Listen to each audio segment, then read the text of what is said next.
தளபதி அண்ணாக்காக மட்டும்தான் வந்திருக்கோம். கண்டிப்பாக தளபதி வருவார், தளபதி தான் வரணும்.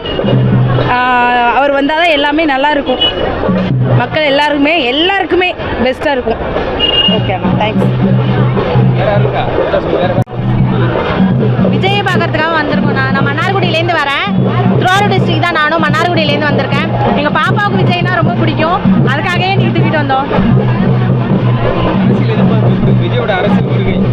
நல்லதுதான், நான் மக்களுக்கு ஏதாச்சும் ஒரு புதுசாக மாற்றம் வேணும்ல, அதனால அவர் வர்றது நல்லதுதான்.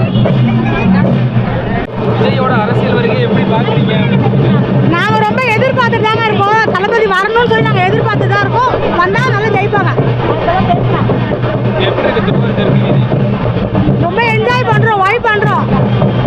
நான் கும்பகோணத்துலேருந்து வந்திருக்கேன்.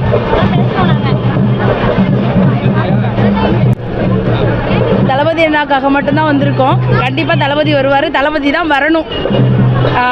அவர் வந்தால் தான் எல்லாமே நல்லா இருக்கும், மக்கள் எல்லாருக்குமே பெஸ்ட்டாக இருக்கும். ஓகேண்ணா, தேங்க்ஸ்.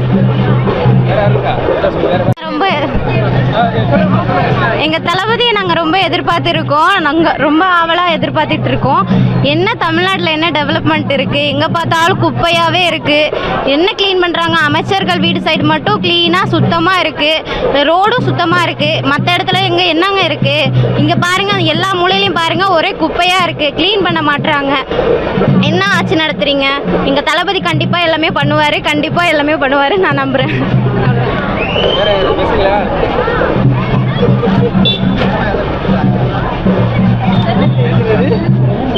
தளபதி அண்ணாக்காக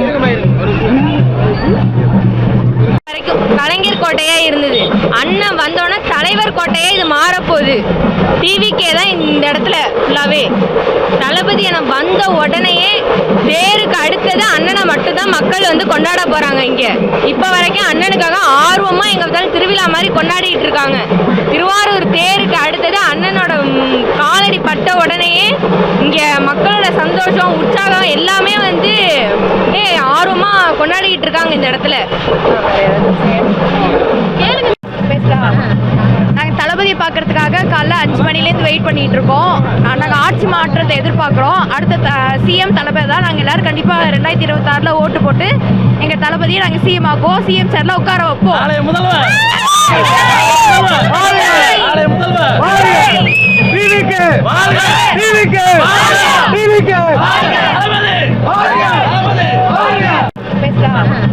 நாங்கள் தளபதியை பார்க்கறதுக்காக காலைல 5 மணிலேருந்து வெயிட் பண்ணிட்டு இருக்கோம். நாங்கள் ஆட்சி மாற்றத்தை எதிர்பார்க்குறோம். அடுத்த சிஎம் தளபதி தான். நாங்கள் எல்லாரும் கண்டிப்பாக 2026 ஓட்டு போட்டு எங்கள் தளபதியை நாங்கள் சிஎம் ஆக்குவோம். சிஎம் சேர்ல உட்கார வைப்போம்.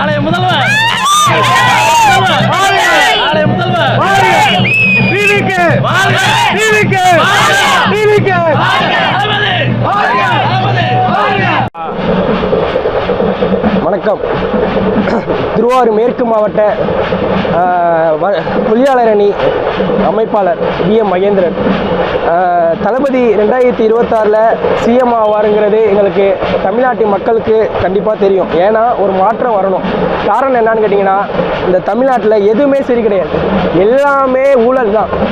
ஊழல் நடந்துட்டு தான் இருக்குது. யாருக்கும் ஒரு நல்லது நடக்கலை. இப்போ கொஞ்ச நாள் ரீசனாக பார்த்தீங்கன்னா எவ்வளோ பெண்களுக்கு பாதுகாப்பு கிடையாது. காரணம் என்ன? ஆட்சி சரியில்லை. இத்தனை வருஷமாக ஓட்டு போட்டு மாற்றி ஓட்டு போட்டு யாருமே நல்லது செய்யலை. அதுக்காக தளபதி வந்திருக்காரு. தளபதி வந்து தான் இல்லை அரசியலில் வந்து சம்பாதிக்கணுங்கிறது தேவையே கிடையாது. ஏன்னா ஒரு படம் நடித்தா எத்தனையோ கோடி சம்பளம் வாங்கிட்டு இருக்காரு. அந்த பணத்தை வாங்கிட்டு அவர் போட்டு வீட்டில் ஜாலியாக இருந்திருக்கலாம். நாங்கள் ரசிகர் மன்றத்துலேருந்து நாங்கள் பண்ணிகிட்டு இருக்கோம். ரசிகர் மன்றமே அரசியல் மாரி தான் பண்ணோம். ஏன் அப்படி சொல்கிறேன்னா, அரசியல்னு ஏன் சொல்கிறேன்னா, அரசியல்னால் என்ன? நல்ல விஷயம் மட்டும் தான் பண்ணுவாங்க. அந்த ரசிகர் மன்றத்திலேயே நாங்கள் நல்ல விஷயங்கள் பண்ணிகிட்டு இருந்தோம். நல்ல விஷயங்கள் பண்ணிட்டோம். இதுக்கு நாளைக்கு வந்து அரசியலுக்கு வரணுங்கிறதுக்காக தளபதியை பொறுத்த வரைக்கும் மக்களுக்கு நல்லது செய்யணும் அப்படின்னு சொல்லி ரசிகர் மன்றம் பண்ணிட்டு இருந்தார். 2026 கண்டிப்பாக தளபதி ஜெயிப்பார். ஜெயிச்சா மட்டும்தான் தமிழ்நாடு நல்ல நிலைமைக்கு வரும். திருப்பியும் தமிழ்நாடு வந்து இப்போ இருக்கிற ஆளுற கைக்கே திருப்பி போனுச்சுன்னா தமிழ்நாடு குட்டிச்சவராக போயிடும். ஏன்னா இது ஒரு நல்ல வாய்ப்பு. ஏன்னா ஒரு நல்ல மனுஷன் கேப்டனை இழந்துட்டு இப்போலாம் நம்ம தவிக்கிறோம். கேப்டனை இழந்துட்டு இப்போ கேப்டனுக்கு அப்புறம் ஒரு நல்ல மனுஷன் தளபதி கிடச்சிருக்காப்புல. தளபதியை வச்சு நம்ம இந்த வருஷம் ஆட்சிக்கு வந்துட்டோம்னா மக்களுக்கும் நல்லது, பெண்கள் பாதுகாப்பு 100% கரெக்டாக இருக்கும். அது எந்த மாற்றமும் கிடையாது. இந்த நடக்கிற அரசியலில் மட்டமான அரசியல்லாம் இப்போ நடந்துட்டு இருக்க அரசியல் தான். நீ அதுக்காக என்ன நடந்தாலும் பரவாயில்ல, அதுக்கு நான் எதுக்கும் பயப்படல. ஏன்னா உண்மையை சொல்கிறதுக்கு நான் பயப்படக்கூடாது. அதுக்காக தான் சொல்கிறேன், அரசியலுங்கிறது ஒரு நல்ல விஷயங்கள் செய்ய. ஆனால் தமிழ்நாட்டில் இப்போ என்ன நடந்துட்டுன்னா, அரசியலுங்கிற விஷயத்தை வச்சு கோடி கோடியாக சம்பாரிச்சுக்கிட்டு மக்களை ஏமாற்றிக்கிட்டு ஒரு ஓட்டுக்கு பணம் கொடுக்குறாங்க, அதை மக்கள் வாங்குறாங்க. அது ஆதாயம் இல்லாமல் யாரும் பணம் கொடுக்க மாட்டாங்க. ஓட்டுக்கு 1000 2000 பணம் கொடுக்குறாங்கன்னா அப்போ அவங்க எவ்வளோ சம்பாரிச்சிருப்பாங்க மக்கள்கிட்டருந்து. இந்த பணம் யாரோட பணம்? இந்த பணம் எப்படி வந்துச்சு? அவங்க அப்பா சம்பாரிச்சதா? யார் சம்பாரிச்சதா? பணம் மக்களோட பணம். மக்கள் பணத்தை வச்சுக்கிட்டு ஓட்டுக்கு காசை கொடுத்து மக்களை ஏமாற்றி 1000 2000 அப்போதுக்கு ஓட்டை கொடுத்து சரக்கு இதுவும் கொடுத்து குடிகார மக்கள் குடிகாரனா ஆக்கி எத்தனையோ குடும்பங்கள் கெட்டு போகுது. சாராயத்தை விற்று சரக்கை விற்று. இதுக்கெல்லாம் காரணம் தமிழ்நாடு அரசுக்கு இந்த இப்போ நடக்கிற ஆட்சி அதுக்கு பக்கத்துணையாக இருக்குது. இதெல்லாம் மாறணும். தமிழகத்தில் ஒரு நல்ல புரட்சி கிடைக்கணும். இது பெண்களுக்கு 100% நல்ல ஒரு பாதுகாப்பு கிடைக்கணும். கல்வி எல்லாமே ஒரு நல்ல சதவீதம் நடக்கணும். அப்படின்னா தளபதி ஆட்சிக்கு வந்தால் மட்டும்தான் நடக்கும். காரணம் ஏன்னா தளபதி இதில் சம்பாதிக்கணும் அவசியமே கிடையாது. இப்போ கொள்ளையடிச்சிட்டு இருக்க அரசியல்வாதி மாரி தளபதி கிடையவே கிடையாது. ஏன்னா காசை பார்த்துட்டாப்புல, புகழ் பார்த்துட்டாப்புல. இப்போ அவர் இந்த வயசில் வரணும் தேவை கிடையாது. அவருக்கு மார்க்கெட் இருக்குது. இன்னும் எத்தனையோ படம் எடுத்து எவ்வளோ சம்பாதிக்கலாம். இந்த ரஜினி இவங்க கமல்லாம் அரசியலுக்கு வந்தாங்க. எப்போ வந்தாங்க? எல்லாம் முடிஞ்சதுக்கு அப்புறம் வந்தாங்க. அவங்களோட மார்க்கெட்டிங் குறைஞ்சதுக்கு அப்புறம் வந்தாங்க. அதுக்கு முன்னாடி எங்கே போனாங்க? அப்பயே அரசியலுக்கு வர வேண்டியதானே. இப்போ தளபதி பீக் டயத்தில் வராருல, அதேமாதிரி அவங்க அரசியலுக்கு அப்போ வர வேண்டியதானே. ஏன் வரல? காரணம் என்னன்னா அவங்களோடது எல்லாமே முடிஞ்சிட்டு அரசியலுக்கு வந்தாங்க. இப்போ நான் ஒன்றுமே அரசியல் ஒன்றும் மாற்றத்தை பதில் அவங்கவுங்க வேலையை பார்த்துட்டு பிரிஞ்சு போயிட்டாங்க. ஆனால் தளபதி கண்டிப்பாக சொல்கிறேன் 100% நல்ல ஆட்சியை கொடுப்பாரு. ஏன்னா இன்னொன்று என்ன கேட்டிங்கன்னா, மாவட்டத்தில் நல்லா கேட்டுங்க, அனைத்து